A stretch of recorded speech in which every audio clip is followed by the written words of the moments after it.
రేపటి నుంచి Asia cup 2025 cricket tourney ప్రారంభం కానుంది. 17వ ఎడిషన్లో ఈసారి ఏకంగా 8 జట్లు పాల్గొననున్నాయి. ఈ టోర్నీలో Bharat, Pakistan, Sri Lanka, Bangladesh, Afghanistan, UAE, Oman, Hong Kong జట్లు పాల్గొంటున్నాయి. దుబాయ్ వేదికగా తొలి మ్యాచ్ ఆఫ్ఘనిస్తాన్, హాంకాంగ్ మధ్య జరగనుంది. రెండో match Bharat, United Arab Emirates మధ్య జరగనుంది. ఈసారి ఆసియా కప్ కు భారత్ ప్రాతినిధ్యం వహించాల్సింది. కానీ భారత్, పాకిస్తాన్ మధ్య ఉన్న రాజకీయ ఉద్రిక్తతల కారణంగా ఈ టోర్నీని యుఏఈలో నిర్వహిస్తున్నారు. ఈ నెల 14న భారత్, పాకిస్తాన్ మధ్య మ్యాచ్ జరగనుంది.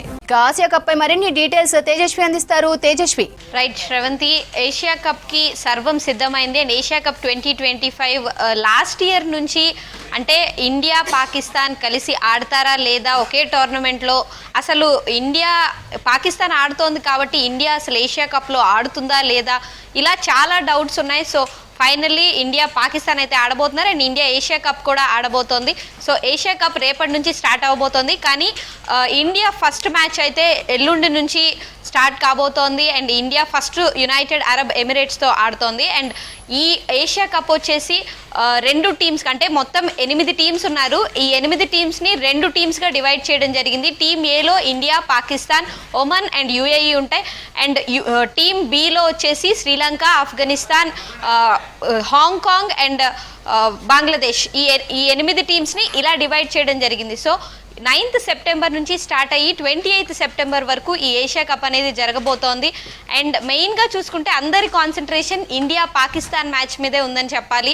ఇప్పుడు ఇండియా చాలా స్ట్రాంగ్ అయిపోయింది అండ్ మనం T20లో కూడా T20 ఛాంపియన్స్గా ఉన్నాము అండ్ ఏషియా కప్ 2023 కూడా ఇండియానే గెలవడం జరిగింది. సో అన్ని టీమ్స్తో కంపేర్ చేస్తే ఏషియాలో ఖచ్చితంగా అన్ని రకాలుగా ఇండియానే చాలా స్ట్రాంగ్ కండిషన్స్లో ఉంది. కానీ పాకిస్తాన్ ఒక రకంగా చెప్పాలంటే ఒకప్పుడు సిచ్యువేషన్స్తో పోలిస్తే ఇప్పుడు అంత స్ట్రాంగ్గా లేకపోయినప్పటికీ లాస్ట్ ఇయర్ నుంచి జరుగుతున్న సిచ్యువేషన్స్తో ఇండియా, పాకిస్తాన్ ఫైట్ ఎలా ఉంటుంది అనే ఒక కాన్సన్ట్రేషన్ అందరూ ఆలోచిస్తున్నారు.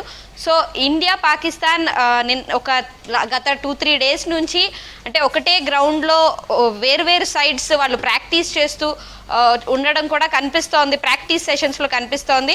అండ్ ఇండియా వాళ్ళ పని వాళ్ళు చేసుకుంటున్నారు, ఎవరు పాకిస్తాన్ టీమ్మేట్స్తో మాట్లాడిన సందర్భం కూడా లేదంట. సో ఇలాంటి వార్తలు వినిపిస్తున్నాయి. మరి next 14th India, Pakistan match ఎలా ఉంటుంది అనే ఒక ఇంట్రెస్ట్ అందరికీ ఉంది. అండ్ ఇండియా తర్వాత అంత స్ట్రాంగెస్ట్ టీం అంటే ఉన్న వాళ్ళలో చెప్పుకోవాల్సింది శ్రీలంక అండ్ ఆఫ్ఘనిస్తానే. ఆఫ్ఘనిస్తాన్లో మంచి స్పిన్నర్స్ అండ్ ఆల్రౌండర్స్ ఉన్నారు. అండ్ మన ఇండియా అయితే చెప్పనక్కర్లేదు, స్పిన్నర్స్ కానీ, ఆల్రౌండర్స్ కానీ, ఫాస్ట్ బౌలర్స్ కానీ అన్ని రకాలుగా ఇండియా స్ట్రాంగ్ అయితే వెళ్తోంది. అండ్ లాస్ట్ ఆల్మోస్ట్ 20-25 డేస్ ఈ మధ్యలో ఎక్కడ ఏ క్రికెట్ మ్యాచెస్ లేవు. అండ్ ఇండియా ఇంగ్లాండ్ టూర్ తర్వాత ఈ గ్యాప్లో ఎక్కడ ఏ మ్యాచెస్ రాకపోవడంతో ఏషియా కప్ చాలా గ్యాప్ తర్వాత స్టార్ట్ అవుతోంది. కాబట్టి అందరూ బాగా ఎక్సైటెడ్గా ఉన్నారు, మళ్ళీ క్రికెట్ మ్యాచెస్ కంటిన్యూస్గా వస్తాయి అని. అండ్ టైమింగ్స్ కూడా మన ఇండియన్ టైమింగ్స్కి అనుకూలంగానే, ఆడేది దుబాయ్లో అయినప్పటికీ మన ఇండియన్ టైమింగ్స్ అంటే ఇండియన్స్ చూడగలిగేలాగా నైట్ 8కి ప్లాన్ చేశారు. ఓన్లీ ఒక్క మ్యాచ్, అది కూడా మన ఇండియన్ మ్యాచ్ కాదు. సో అది ఈవినింగ్ 5 PM మన టైమింగ్లో ఈవినింగ్ 5 PM స్లాట్ చేయడం జరిగింది. సో అన్ని రకాలుగా ఇండియన్స్కి అనుకూలంగా ఉండేలాగా ఇది ప్లాన్ చేయడం జరిగింది. And first 5 teams India, Pakistan, Sri Lanka, Afghanistan and Bangladesh ఇవైతే ఐసీసీలో ఉన్న టీమ్సే. అండ్ మిగతా 3 టీమ్స్ని ఎలా తీసుకోవడం జరిగింది అంటే ఏషియన్ క్రికెట్ కౌన్సిల్ కప్ అనేది నిర్వహించి దాంట్లో ఏవైతే టాప్ 3 టీమ్స్ వచ్చాయో ఆ top 3 teams Hong Kong, Oman and UAE. So ఈ 3టిని అలా తీసుకున్నారు. ఇవి అంత స్ట్రాంగ్ ఫైటర్స్ కాకపోయినా ఈ స్టేజ్ వరకు వచ్చారు అంటే వాళ్ళకి ఎంతో కొంత చిన్న కంట్రీస్కి ఎంతో కొంత అచీవ్మెంట్. సో వాళ్ళు కూడా స్ట్రాంగ్ ఫైట్ ఇచ్చి ఎక్కడో లిస్ట్లో ఉండడానికి ట్రై చేస్తారు. అండ్ ఏ టీమ్స్ సర్ప్రైజ్ చేస్తారో అని కూడా వెయిట్ చేస్తున్నారు శ్రవంతి.